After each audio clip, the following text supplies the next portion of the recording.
Good morning, everybody. Welcome to Push Positive Live.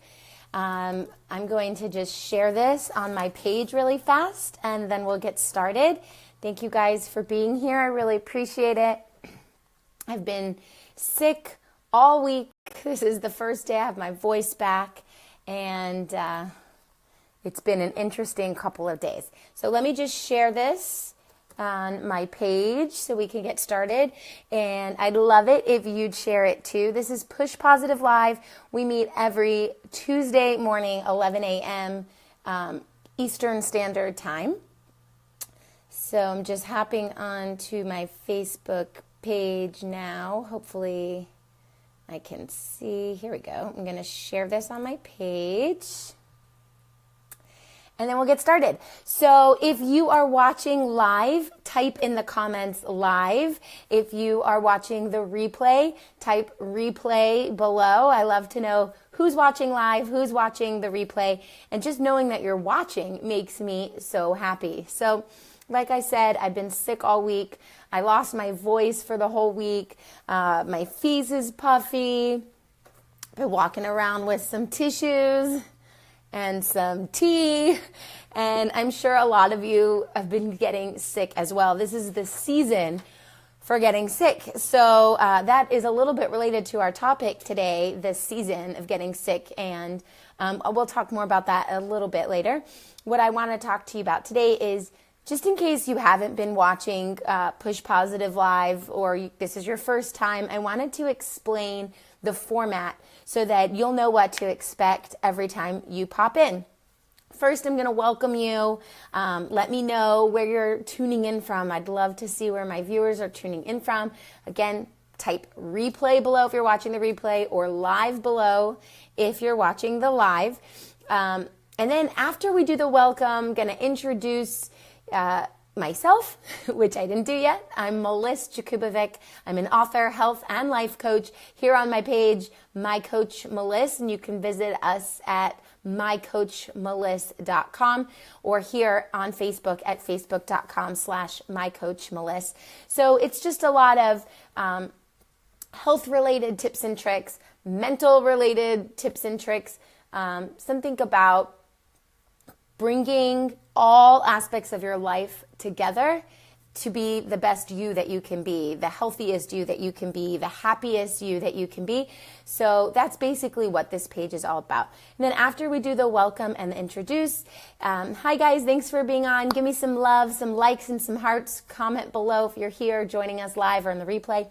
After that, I'll give you some news, any news that might be happening if there is any within the company. And then we'll do a breathing technique, which is really important to center yourself. So I want to make sure that you guys are centering yourselves out into the world. And so I'm going to bring my little part of breathing technique here. Let me just share this on my page. It finally popped up. Push Positive Live. Join us now. Okay, and if you share this video, that'd be great too. And then the last thing we do is the topic of the day. So I've introduced myself. My name is Melissa Jakubovic. I'm the author of Push Positive, Pushing Play on Your Positive Life, and also the author of My Vision Journal. I have a few ebooks out as well, but those are my two main books right now.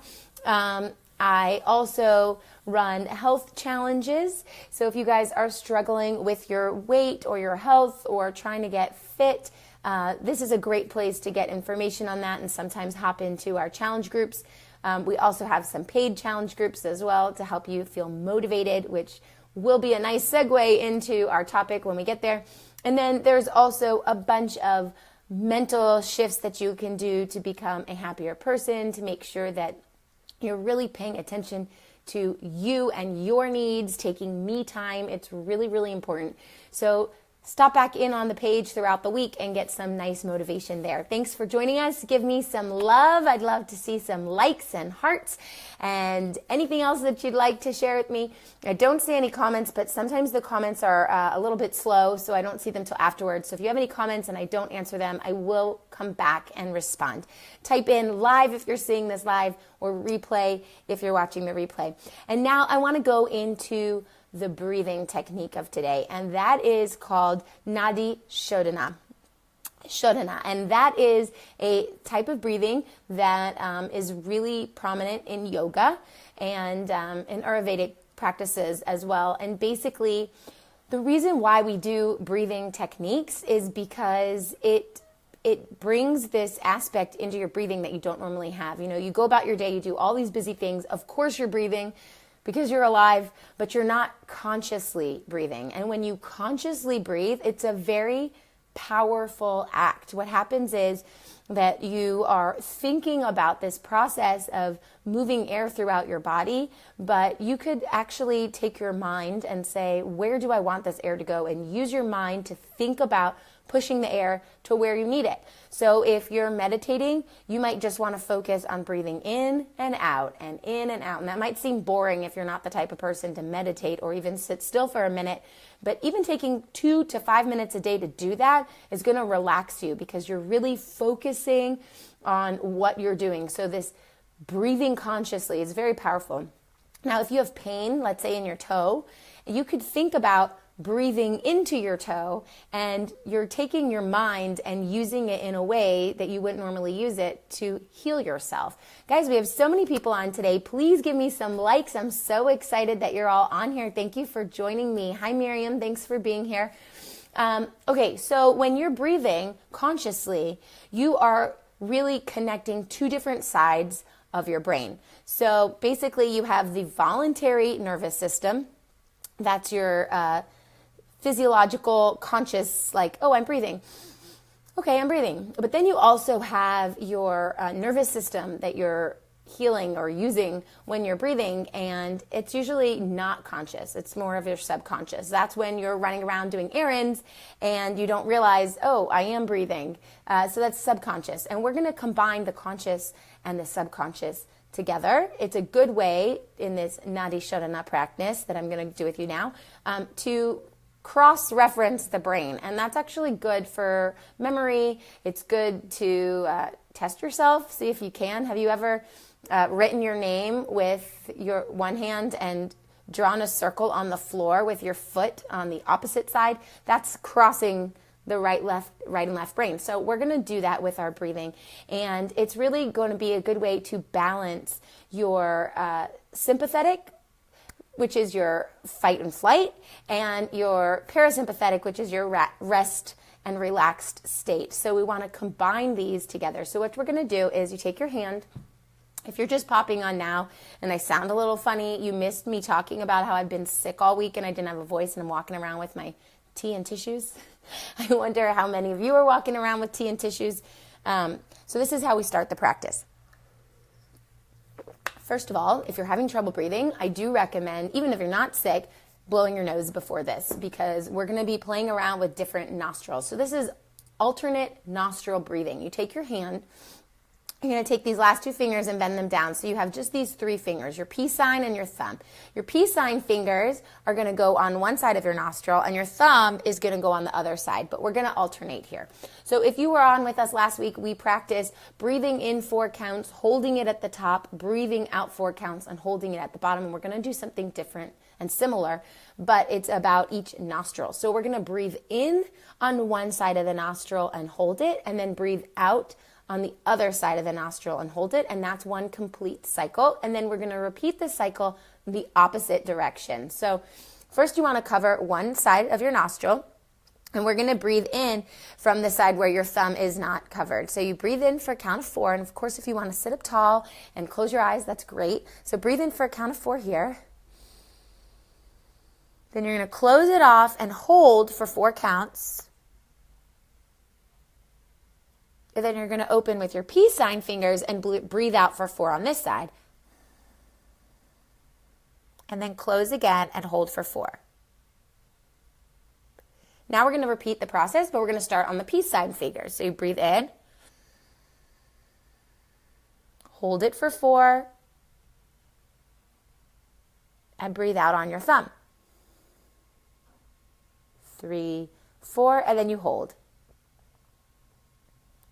I recommend doing this about 5 times a day, or you could sit 1 time a day and do 5 cycles, and instantly you're going to see stress just like dissipate. It's done. It's over, because this is what you're doing. You are calming yourself and you are shifting your energy between the right and the left brain, between the fight and flight versus the rest and relax. And you're really challenging yourself to cross brain. I don't know if that's a word. To cross over your right and left brain. So let's do it again. I'm not going to talk this time.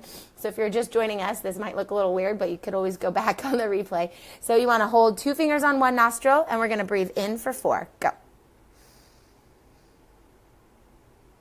Close it off. And breathe out on the peace sign fingers. Hold it. Now repeat.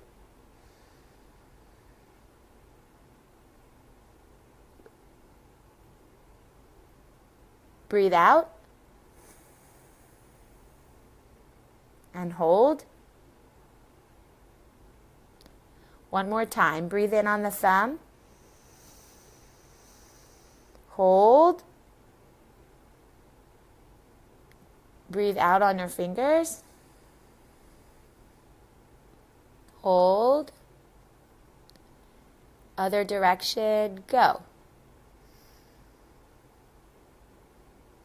Hold. Breathe out. And there you go.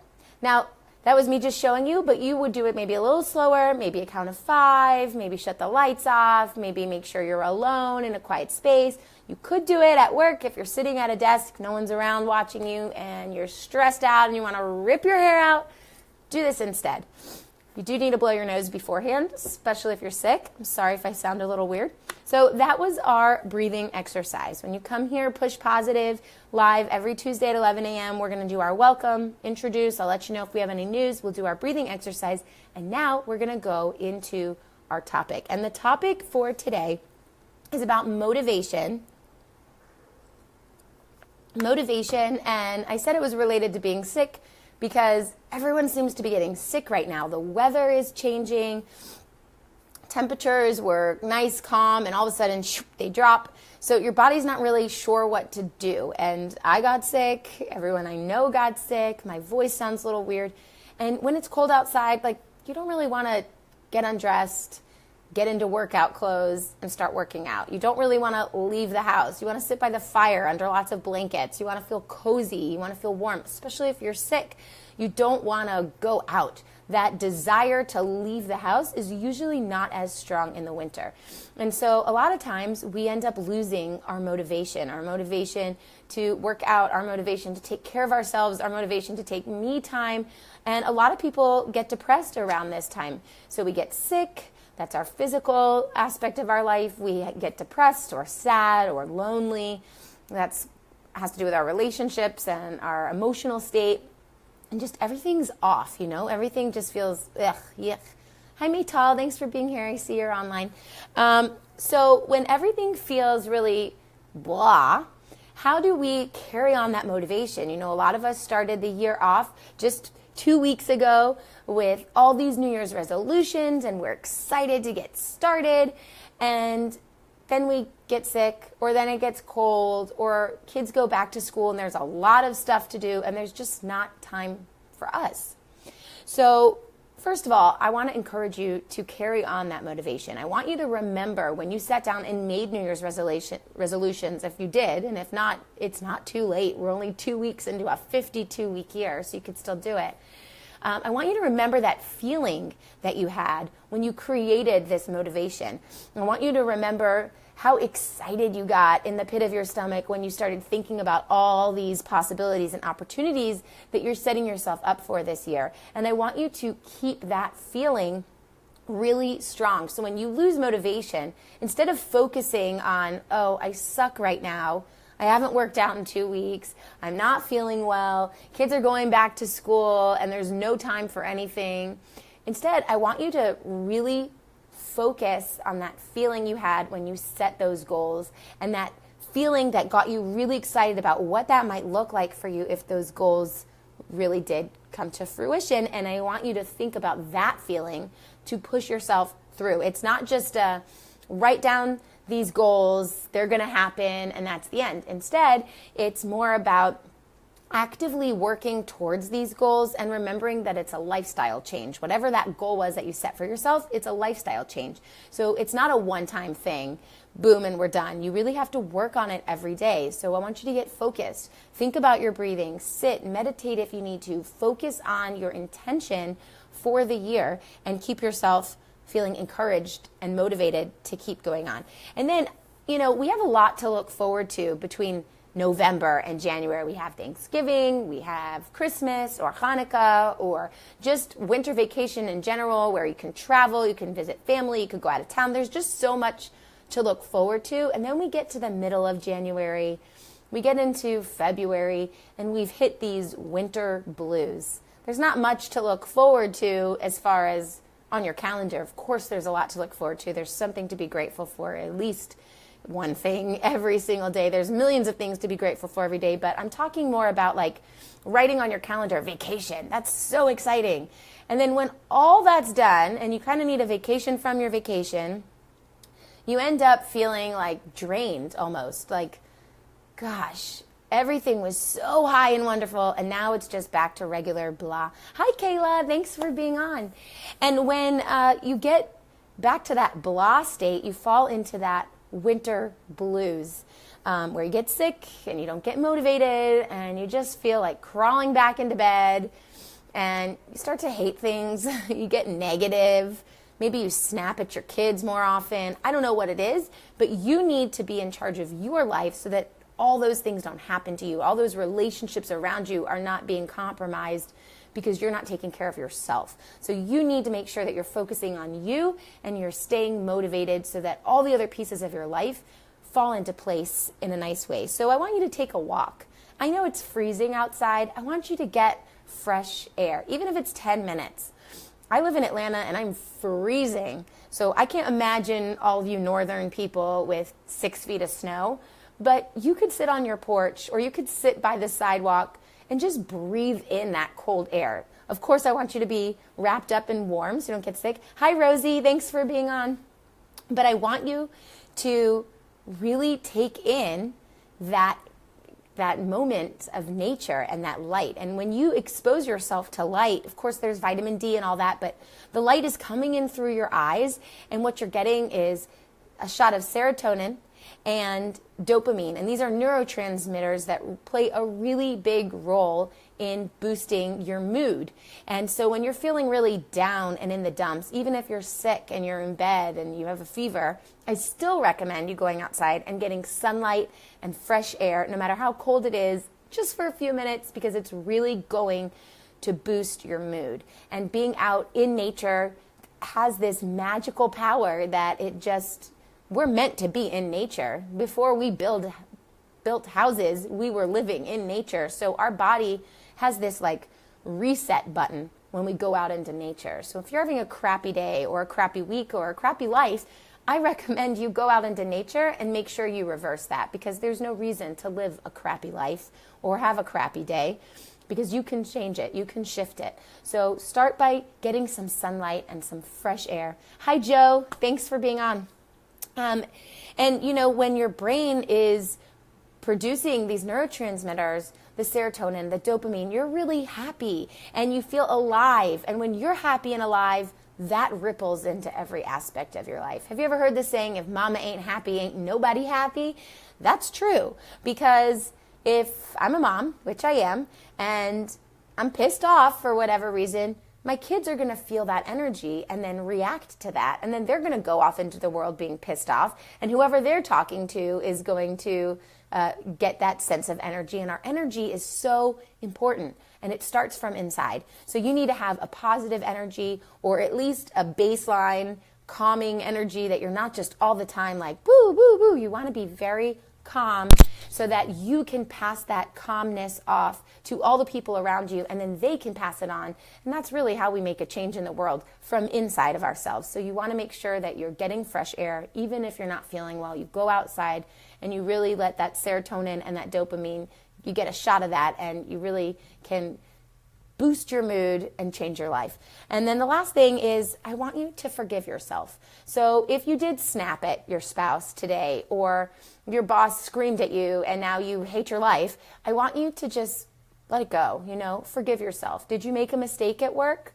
Okay, well, we're human. So you made a mistake, apologize and move on. But forgive yourself for giving up or not carrying on that motivation beyond the January 1st mark. I want you to think about how you can be a better person in general in the long term, not just today, not just in January, not just at the beginning of the year when you set your resolutions. I want you to think about how you can really let this pour into the rest of your life, little by little, every day. Just plant little seeds of happiness or little seeds of something that sets you up for the goal that you were trying to achieve. And forgive yourself if you get off track. Now, after you've forgiven yourself for getting off track, the next step is to get back on track. Figure out what it is you need to do to get back on track. If you said, I'm going to work out 5 days a week all year, and here we are at the end of the second week of the year, and you've worked out twice, January 1st, January 2nd, forgive yourself, let it go. Don't say, damn it, I said I'd work out 3 times a week. I already screwed it up for 2 weeks. That's it. We'll try again 2019. Guys, there's 50 more weeks left of this year. So don't waste 50 weeks of the year because you're mad about 1 week. Or if you're sick and you didn't get to do whatever goal you were trying to achieve. Let it go, forgive yourself, and then hop back on tomorrow and say, you know what? I'm sorry to myself that I didn't follow through with my resolution, or I just didn't have the motivation. But it's okay, and I'm going to start new and figure out what it is you need to do to start new. Okay, I hope this helped some of you. Please post in the comments below replay if you're watching the replay, or live if you're watching the live. If you have questions, you can post them below and I will pop back in for you. We're here, Push Positive Live, every Tuesday at 11 a.m., where I'm going to give you a breathing exercise and then a cool hot topic to help you on with your day. I hope this helped. Share the video and I'll see you next time. Bye.